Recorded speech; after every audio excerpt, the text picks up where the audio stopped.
મારા વાલા પ્રિયો, તમે કેમ છો? તમે ઠીક છો ને? આ જગ્યા કેવી છે? શું એવું લાગે છે ને સમુદ્રની વચ્ચે હું ઊભો છું? હું પાણી પર ચાલી રહ્યો છું એવું લાગે છે ને?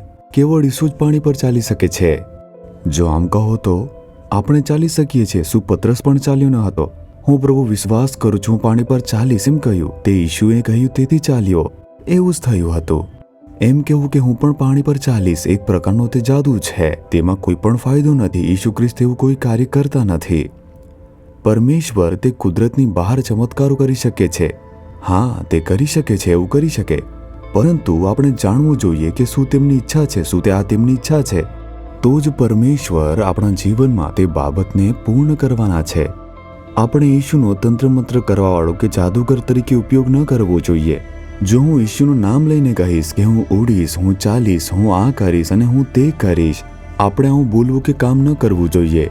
ઈશુએ કોઈ પણ જગ્યાએ આવો જાદુ કર્યો જ ન હતો અને તેમણે ક્યારેય કહ્યું નહીં કે મારી સુંદરતા અને સામર્થ્ય જુઓ. તે હંમેશા લોકો પ્રત્યે કરુણાથી ચમત્કારો કરતા હતા અને તમે તે બાઇબલમાં જુઓ છો. પતરસ જે છે, પતરસની અંદર ભય પ્રવેશ્યો હતો. શું હું હોડીમાં ડૂબી જઈશ?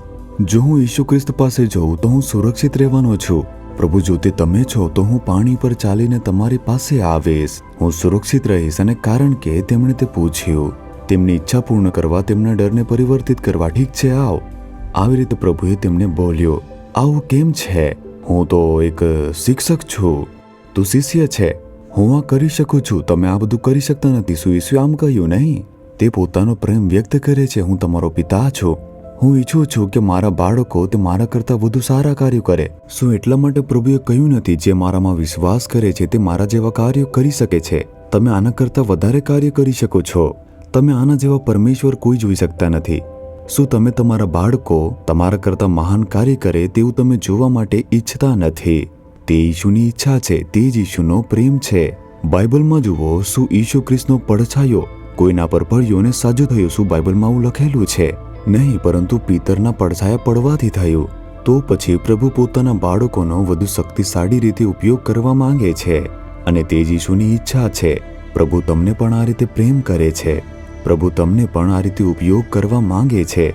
તેના પર વિશ્વાસ કરો. તે ઠીક છે, પ્રભુ આજે મને કયું વચન આપે છે? શું આમ વિચારો છો?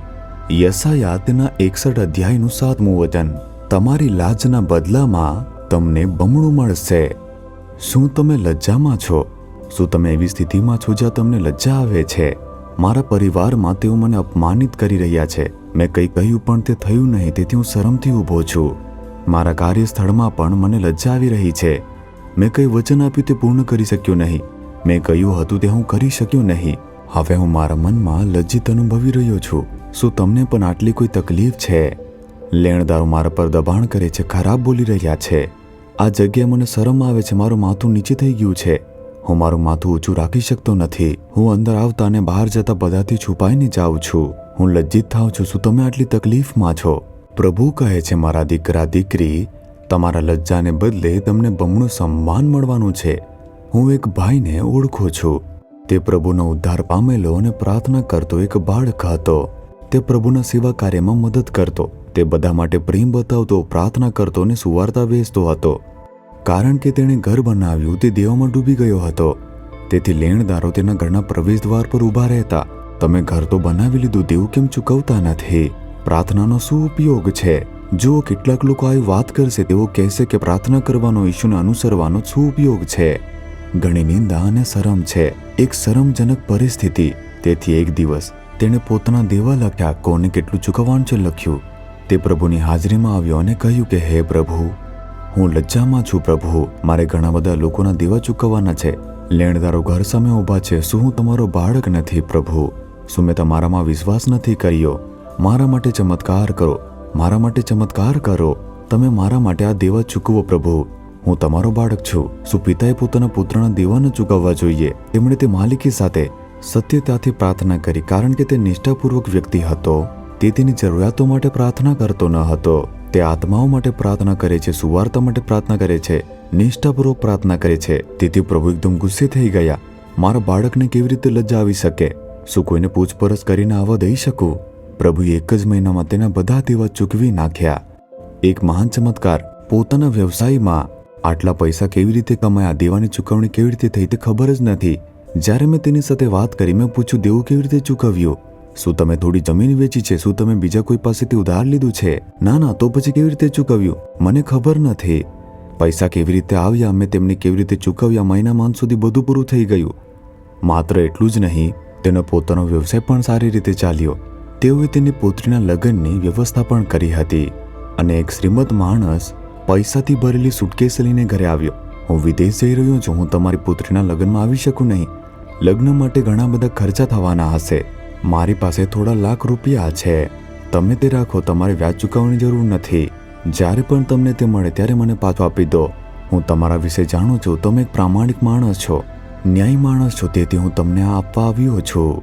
તેણે શું કહ્યું કે બિલકુલ નહીં, પ્રભુએ મને લોન લેવાની જગ્યાએ બિલકુલ મૂક્યો નથી. ઈશુએ મને બધું જ આપ્યું છે. તેમણે મારી દીકરીના લગ્ન માટે બધી જરૂરિયાતો પૂરી કરી.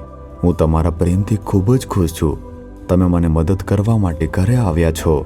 તમને પાછા મોકલવા બદલ મારા વિશે ખરાબ ન વિચારો. ઈશુ કોઈ પણ અભાવ વિના આપણું નેતૃત્વ કરી રહ્યા છે તે માટે સ્તુતિ થાવ એમ કહ્યું. જ્યાં લજ્જા આવી ગઈ હતી ત્યાં બમણો આશીર્વાદ મળ્યો. તે જ જગ્યાએ તેનું માથું ઊંચું થઈ ગયું.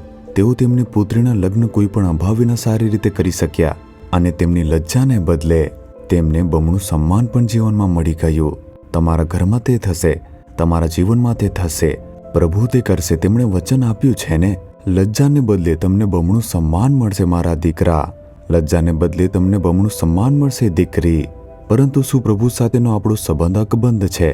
તેના પર ધ્યાન આપો. શું આપણે આપણા વિશ્વાસમાં દ્રઢ છીએ? શું આપણે પ્રાર્થના અને વચનનું મનન કરીએ છીએ? ઈશુ સાથેનો સંબંધ કેવો છે તેને પહેલા ઠીક કરો. જે પણ જગ્યાએ તમને લજ્જા આવી હોય તે જગ્યાએ પ્રભુ તમારું માથું ઊંચું કરશે, તમને ઉન્નત કરશે, તમારે બમણું સન્માન મળશે. શું વિશ્વાસ કરો છો?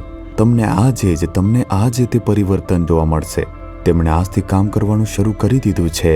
તમે એક ચમત્કારિક પરિવર્તન જોવા જઈ રહ્યા છો. વિશ્વાસથી કહો કે હે પ્રભુ, તમે કહ્યું છે કે લજ્જાને બદલે તમે મને બમણું સન્માન આપશો. હું વિશ્વાસ કરું છું, તમે મને લજ્જામાં મૂકવા દેશો નહીં. આ જગ્યાએ તમે મને મારું માથું ઊંચું કરાવશો. મને બમણું સન્માન આપવા બદલ સ્તુતિ થાવ. હું આજે તે ચમત્કારની અપેક્ષા રાખું છું. ઈશુના નામમાં આમેન.